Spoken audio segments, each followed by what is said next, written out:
Another powerful element you can use to place dynamic content into your expansions is an input field.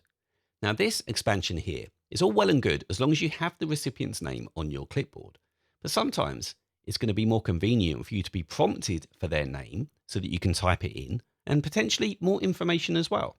That's where input fields come in. I'm going to delete this clip element here, come over to Smart Elements, and then down to Input Field. Now, there are various different input fields that can be selected. For this example, I just want a simple text one. I need to give it a label, and a label is kind of like your prompt to remind you what's going to be going in here. So I'll just put name. If you want to have a default value that goes in there until you delete or change it, then you can check here. And if you need multiple lines, you can use these arrows to change the number there.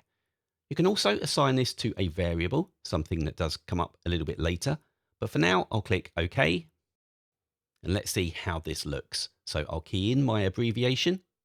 And you can see we now have a window open there. So my label says name. It's very clear what I need to type in. It's the name of the applicant.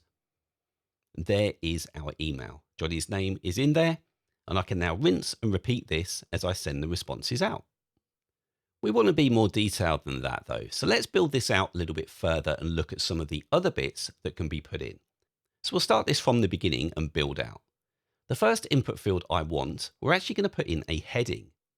Now this doesn't appear on the text that is going to be expanded, but it does appear in the window that we're going to see. And it tells us what this expansion does. It's for our own information and almost like a title. Next, I'm going to put in one of our non-expanding line breaks to make this more readable. And then I'm going to have another input field. This time, I'm going to put in a description. And again, it's similar to the heading. It's for our own information. Then we need another non-expanding line break, followed by the greeting. And I just added the same text field there that we saw before. Let's put in some text. So thanks for applying for the role of. So what are they applying for? Well, we're hiring for 4 different positions in this example. So I would quite like a choice of roles presented to me. That means that the input field we're going to want this time is alternatives. Now it gets interesting. So we need a label. So this label is going to be which role did they apply for? And then we put our choices down here. So there's 2 by default, first and second. We're going to click on first and replace this with data analyst. Then second, this one's going to be a receptionist. To add more, I need to click on plus. Then this third one will be a SQL developer. And then we'll have a 4th. And this is an office manager. You can check here for an extended text result. And if you do this, Typinator would insert that text when this alternative is chosen. If it's unchecked, then the alternative's title is going to be displayed instead. And you can as well allow free text to be entered. And this turns the pop-up menu into a bit of a combo box where you can choose one of the alternatives, but you've got a free text option as well. And you can also select a default value or assign this to a variable. This all looks good to me, so I'm going to click OK. Right, we've got some more text in there, and I have a line that says, if you haven't been contacted for interview by, and I'd quite like another drop-down list of options to appear here. So those are ready there. I'll add them in. Then just a little bit more text to close that paragraph off.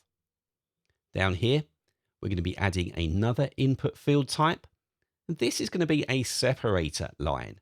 Now, again, this is not seen on the output, similar to the heading and the description, but it does keep quite lengthy forms organized and segmented, and it can look pretty good. Then we're going to close this off by looking at a final input field option. And this is going to be option. So when we have our form to fill in, we're going to see this label, retain information on system. And we can say either yes or no to this. If we respond yes, then the text in this box will be expanded.